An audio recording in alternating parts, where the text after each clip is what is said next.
ஒரு நிமிஷம் கேளுங்க. சில் வாட்டர், சாதா தண்ணி, சுடு தண்ணி எந்த நேரத்தில் இதை சாப்பிடலாம்? சில பேர்லாம் சில் தண்ணிலாம் சாப்பிடவே கூடாதுன்னு சொல்றாங்க இல்லையா? அது நிஜமா?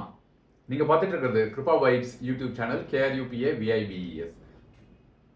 ஒர்க் அவுட்லாம் பண்ணிட்டு வரீங்க இல்லையா? அந்த நேரத்தில் நல்லா ஸ்வெட் ஆகிட்டு இருக்கிற நேரத்தில் கொஞ்சம் சில் தண்ணி குடிக்கிறது நல்லது. ஏன்னா அது வந்து உங்கள் டைஜஷன் ப்ராசஸ், அந்த உள்ளே இருக்கிற அந்த அது பாஸ் ஆகிற போர்ஷன் இருக்கு இல்லையா, அது பூராத்தையும் கண்ட்ராக்ட் பண்ணும், அதாவது குறுக்கிடும் அந்த அந்த ஓட்டையை, அந்த சில்னஸ்னால. அதனால் எக்ஸசைஸ் பண்ணிவிட்டு வயிறு காலியாக இருக்கிற நேரத்தில் அதை குடிக்கிறது அது வேணுமா அப்படிங்கிறது சொல்ல வரல.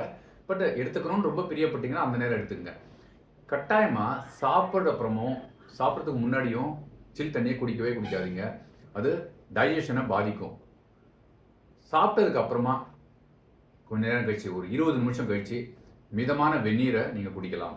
அதே நேரத்தில் அதே மாதிரி காலை நேரத்தில் எழுந்த உடனே கொஞ்சம் மிதமான சூட்டில் இருக்கிற தண்ணியை குடிக்கிறது உங்களுக்கு ரொம்ப நல்லது. சாதா தண்ணி நாளில் எந்த நேரத்துலையும் நீங்கள் எடுத்துக்கலாம். கிட்டத்தட்ட 2.5லேருந்து 3 லிட்டர் தண்ணி உங்களுக்கு தேவையாக இருக்கும். வெயில் காலத்தில் இன்னும் கொஞ்சம் அதிகம் தேவையாக இருக்கலாம்.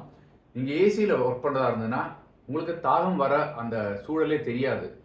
இருந்தாலும் ஏசி என்விரான்மெண்ட்டில் உங்களோட உடல்லேருந்து தண்ணி வந்து நிறைய விரயமாகும். அப்படிங்கிறதுனால ட்ரைனஸ் அப்படின்னு வரும். அதனால் தண்ணி பாட்டில் பக்கத்தில் வச்சு அந்த அளவு தீர்ற வரைக்கும் குடிக்கிற கணக்கு வச்சுக்கோங்க. ஒரு நாளைக்கு ஆஃபீஸில் உட்காந்துட்டிங்கன்னா இந்த மாதிரி அளவாக தண்ணி எடுக்கிறது ரொம்ப நல்லது. அதுலேயும் சில் எப்போ குடிக்கணும், சாதா தண்ணி எப்போ குடிக்கணும், வெந்நீர் எப்போ சிறந்தது அப்படிங்கிறது உங்களுக்கு இந்த வீடியோவில் பகிர்ந்திருக்கேன். உபயோகமாக இருக்குன்னு நினைக்கிறேன். Thank you so much. பாய் பாய்.